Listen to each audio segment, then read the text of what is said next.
the end of the 14th century, a powerful kingdom named Beroa Beroas established in what is now part of East Kalimantan, Indonesia. The territory of this kingdom extended from Tanjung Mangkubia to the borders of the Brunei Sultanate. Over time, the kingdom was ruled by a succession of 9 kings: Aji Raden, Surya, Nata Kasuma, Aji Nikulam, Aji Nikuta, Aji Nigandang, Aji Panjang Ruma, Aji Tumanggung Barani, Aji Surajaraja, Aji Surgabalindung, and the 9th, Aji Delayas. Under their leadership, the kingdom enjoyed a long period of peace and stability. Upon the death of King Aji Delayas, his 2 sons Pangeran Tua and Pangeran Dipatiach inherited a sacred weapon called Baddil Kuning, a golden yellow cannon believed to be the kingdom's most vital heirloom. These symbolic artifacts were given in equal share, with each prince receiving 1 asterisk among the sacred objects within the Bero region. Very few held the power to ignite conflict. However, the Baddil Kuning became a catalyst for a significant war between 2 rulers, the Sultan of Gunung Tabur and the Sultan of Sulu.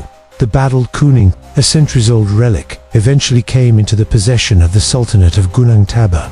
Legend tells that the Baddil Kuning was discovered by a servant who was rowing a boat near Pasarakan at the confluence of the Segah and Kelay Rivers. He saw a glowing yellow metallic object about 50 centimeters long with a 15 centimeter sphere, miraculously floating and moving against the current.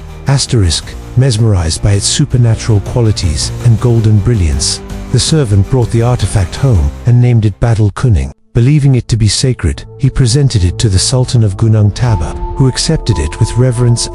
News of the Baddil Kuning's mystical powers spread widely, eventually reaching the kingdom of Sulu in the southern Philippines. Enchanted by the stories, the king of Sulu dispatched his army to seize the relic by force.